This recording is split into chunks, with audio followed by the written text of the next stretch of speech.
In the previous lecture, we have discussed the method of solving dynamic force analysis problems of plane mechanisms.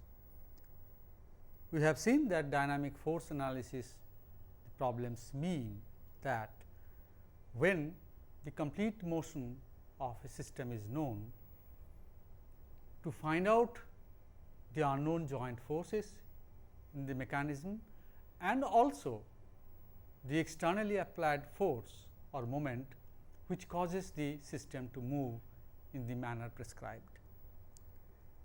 In this, of course, we have to keep in mind that for a mechanism or a machine with single degree of freedom, only one component of externally applied forces can be independently found out. On the other hand, if we have more degrees of freedom, the number of unknown forces externally applied can be more. Now, in the previous lecture, we adopted a technique of using graphical procedures.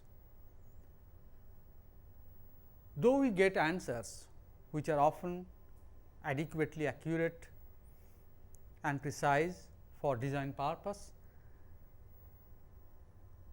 it becomes very difficult if we have to repeat the analysis again and again for a large number of situations.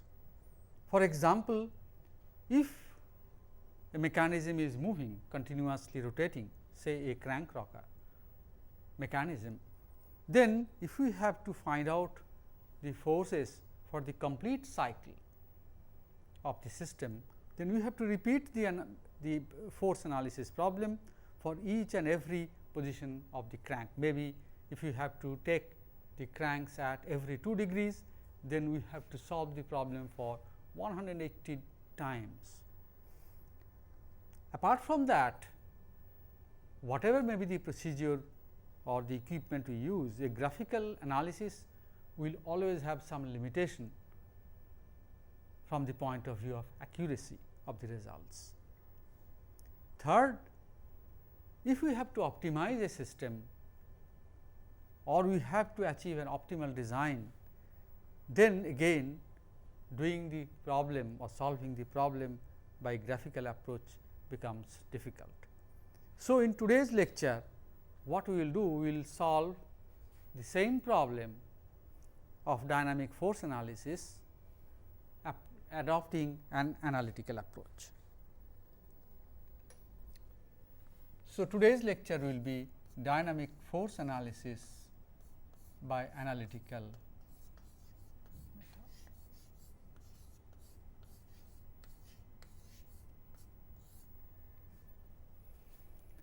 In principle, it is the same. We write down the equations of motion of each and every moving link. Since in plane motion, every rigid body will have 2 linear components of accelerations of its center of mass and 1 component of angular acceleration, we will have 3 equations of motion for each such rigid body. So, if there are n number of links, j number of joints,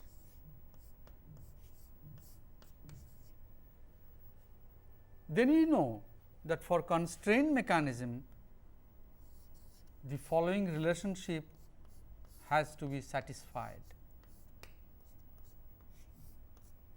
We will take up such simple cases only in this lecture, and our objective will be to find out the unknown joint forces and one unknown externally applied force or moment if the system taken is constrained, that is there is only 1 degree of freedom. Then number of moving links will be n minus 1, and so the number of equations we will get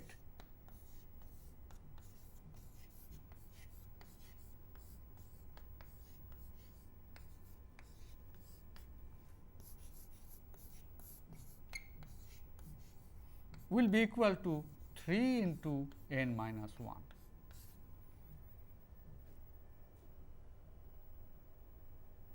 Since each joint will have two components of forces,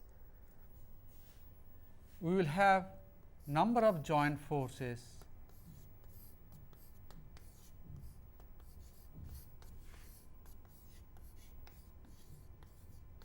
is equal to 2 into j, and externally applied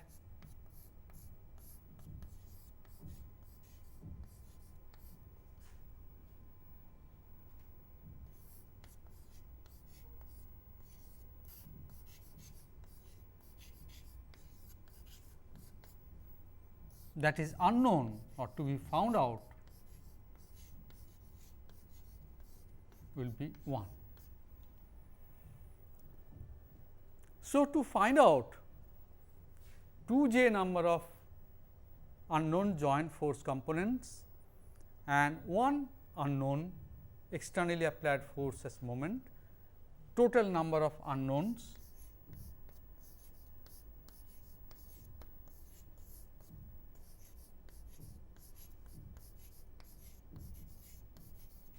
will be equal to 2j plus 1.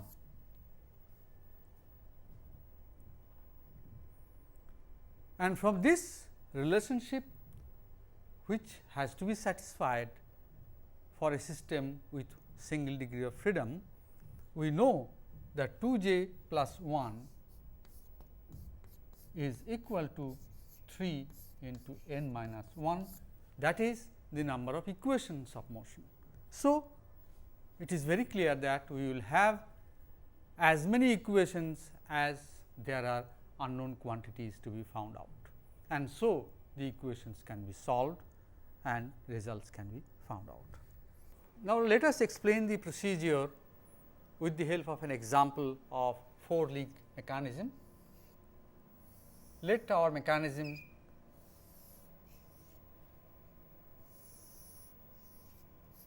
be this, with this is the moving link 2, this is the moving link 3, and this is the moving link 4, and the fixed link we always call 1, as you know. At this particular instant, the angles made are theta 2, theta 3 and theta 4. The length of the links are known, the location of their respective center of masses are say G 2, at G 3 and G 4. We also give the dimensions of this part from O 2 to G 2 as say D 2, G 2 to A as F 2, A to G 3 as D 3, and this part F 3, this is D 4, this is F 4. So, now let the externally applied forces components are M 2. Say let this be the only externally applied force in this case. Even if there are other forces acting, then they have to be prescribed. So, to keep the problem simple for explaining the procedure, let us assume that only one external force is acting. In this case, it happens to be a moment. We also know, or we have done in the previous course on kinematics, that if the angular acceleration of one of the members, say in this case let it be link 2, is given as alpha 2, its velocity also is prescribed as omega 2, then it is possible for us to find out the acceleration of the various mass centers, and let this be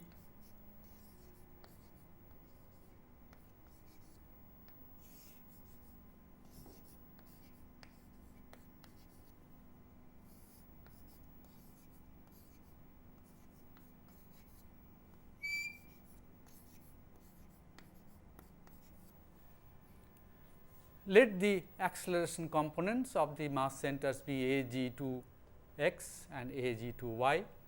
Of course, we have assumed x in this direction, y in this direction. The acceleration of this center of mass as a g 3 x and a g 3 y.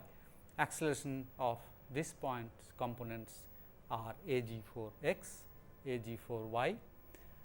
Angular acceleration of this is already given, prescribed, and we can find out the angular acceleration of other links.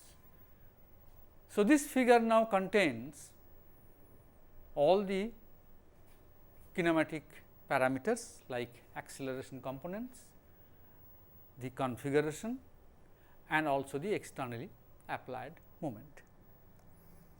Now, we should draw the free body diagram of each and every moving link before we can write down the equations of motion of each of these. So, we next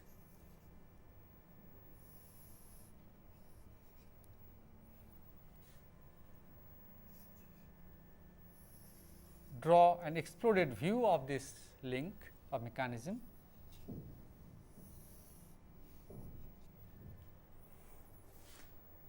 And the joint forces, say this particular joint which connects this link 2 with link 1, the components of forces be P 1 to x and P 1 to y. It means, it is the joint force from link 1 on link 2 in the x direction and y direction. Similarly, we write here P 3 2, that means force from link 3 on link 2, its component along x, and P 3 2 y. Now, we know that force according to Newton's third law between two bodies will be always equal and opposite. So, whatever force is coming on this link from link 3 at this point, exactly opposite and equal force will act on the other link. So, the force in the x direction at this point will be P 3 to x, but in this opposite direction this will be P 3 to y. Now, similarly, force on link 3 from link 4, it will be P 4 3 x, this is P 4 3 y. You can see always that the first subscript is the body which is applying the force, and second subscript is the body on which the force is acting. So, now on this point again it will be just equal and opposite of the forces acting here.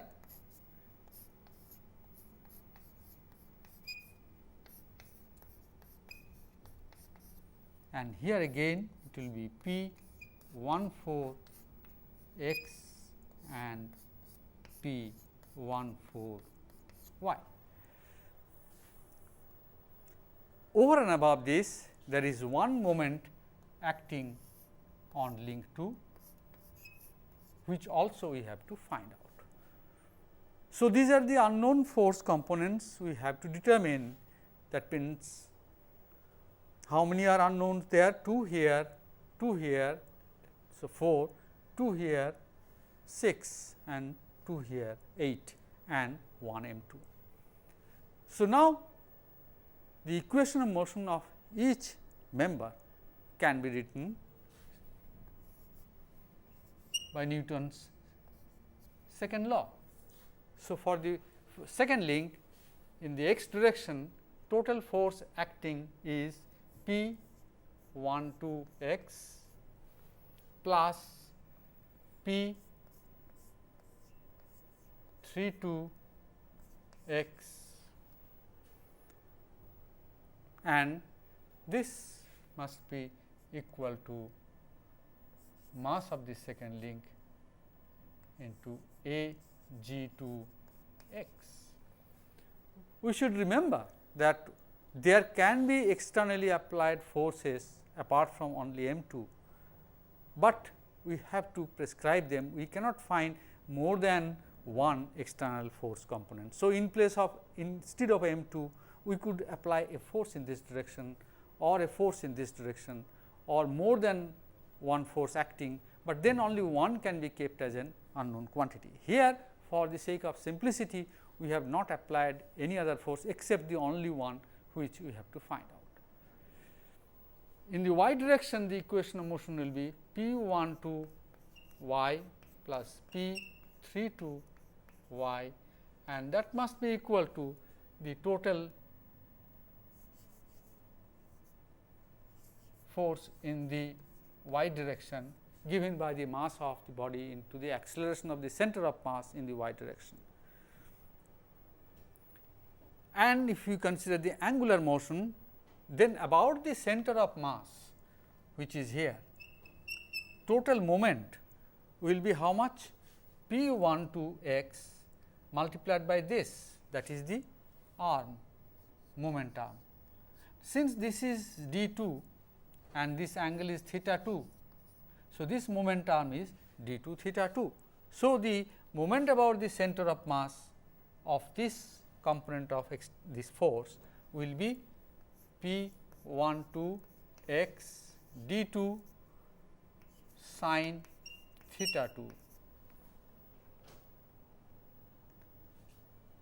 This component will produce a moment in the opposite direction. So, you have to put a minus sign P 1 2 y, and the arm, moment arm will be d 2 cosine theta 2. This force component will produce again a clockwise moment. So, it will be P 3 2 x, and this length is f 2 .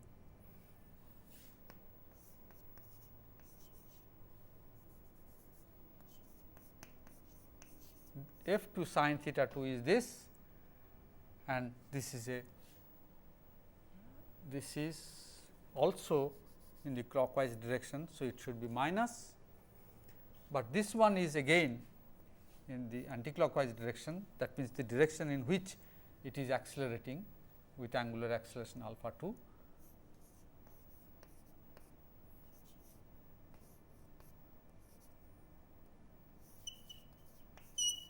And this is the total moment when you add the externally applied moment m 2, and this whole thing is nothing but the moment of inertia of the object about its centroidal axis, which is m 2 into k 2 square, where k 2 is the radius of gyration of second link into alpha 2. So, thus you can see that we have three equations for the second link. Exactly in the same way, when we go to the other links, we can write down similar equations like minus P 3 2 x plus P 4 3 x is equal to m 3 a g 3 x minus P 3 2 y plus P 4 3 y is equal to m 3 a g 3 y, and again taking moment, it will be P 4 3 x, this is f 3, this length is d 3 and this angle is theta 3. So, therefore, the moment term is this, it will be equal to f 3 sin theta 3 is the moment of this about this. P 4 3 y will also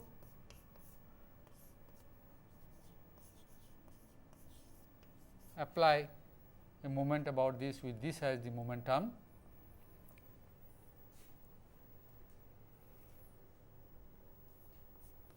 This also will produce clockwise moment P 3 2 x d 2, momentum will be this and this is equal to d 2 sin theta 3. This will also produce a clockwise moment, anticlockwise moment, that is P 3 2 y d 3 cos theta 3. There is no other external moment acting here. So, the total moment in the anticlockwise direction is this and this must be equal to moment of inertia of the link about its centroidal axis, that is m 3 k 3 square, where k 3 is the radius of gyration and alpha 3 is the angular acceleration. Now, I have already mentioned that since the kinematics is completely solved, we know all the acceleration components and the angular accelerations. For the last link, exactly in the same procedure, we will get total equation in the x direction as P minus P 4 3 x plus P 1 4 x, it must be equal to m 4 a g 4 x.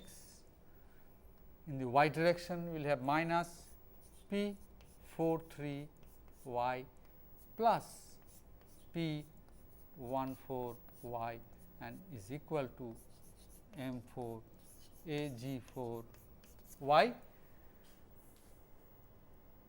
And similarly, the moment equation will be moment equation, that means the total moment about the center of mass will be minus P 4 3 x, sorry, it will be plus because it will be anticlockwise. So, P 4 3 x into d 4 and moment arm is this much, this is d 4 and this angle is theta 4. So, d 4 sin theta 4. This one will produce a clockwise moment. So, it will be minus P 4 3 y d 4 cosine theta 4. This will produce again an anticlockwise moment, that means a moment in the direction of alpha 3 or alpha 4.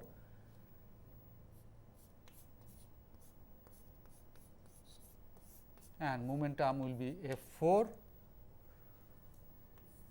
sin theta 4 and y component here will produce a clockwise moment, that means opposite to the algebraically positive direction of alpha 4.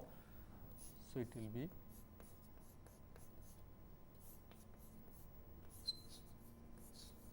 and this represents the total moment acting on link 4 and which has to be equal to moment of inertia, which is m 4 k 4 square into alpha 4.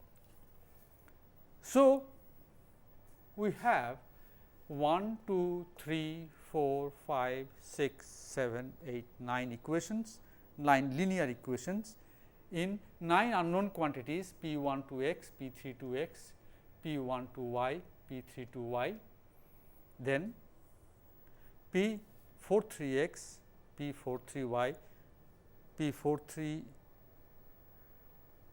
2 x, 3 2 y and 1 4 x and 1 4 y.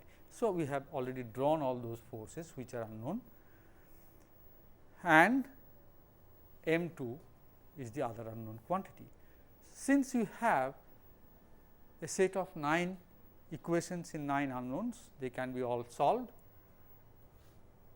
and the unknown force m 2 and all the unknown joint forces can be uniquely determined. The advantage of this methodology is that once the set of equations are written, and of course, we have not shown it here because it is a part of kinematic analysis, you have to also get the expression for alpha 3, then acceleration of the mass centers in terms of theta 2, theta 3, theta 4, theta 2 dot, theta 3 dot, theta 4 dot, and the input acceleration theta 2 2 dot, which is alpha 2. So, once that is done, the computer can solve the equations and give you the values. Only thing what you have to do, you have to keep on changing one of the parameters like theta 2 say for example. So, that for every configuration the answer can be found out with the help of computer, and this can give the whole system's complete cycle of motion, and you can find out the unknown forces. That is the advantage of the analytical technique. The answers will be quite accurate depending on the accuracy of the input values, depending on the accuracy of the physical parameters you have given. There is no other limitation, and you can also sometimes even solve problems keeping in mind optimization of the machines, its optimal design, minimization of forces, maximization of some other quantities, whatever it may be. In the graphical procedure, it becomes extremely difficult to repeat it hundreds of times for getting one complete cycle's analysis. Once the forces are known, then of course, a designer can then design the bearings and other joints suitably, so that such forces can be sustained. It is also possible, which we are not going to do here of course, that once you have the forces on each link, it is possible to also find out the stresses which they are subjected to, and their design can be taken care of. So, this brings us to the end of module 1, in which our objective had been dynamic force analysis, that is a system which motion is given, system parameters are known. We were able to find out the unknown forces in the joints and one unknown force quantity which causes this motion which is prescribed. As I mentioned that if the number of degrees of freedom are more, then we can have more number of externally applied forces which are unknown and can be solved for. In the next lecture, we will start a new module where we will start studying the motion of rigid bodies in 3 dimension, because we have seen here that the whole system of motion was contained in one plane or parallel planes, and the situation was very simple, but we will see that rigid bodies have many new characteristics and many new properties when we consider the motion to be in 3 dimension.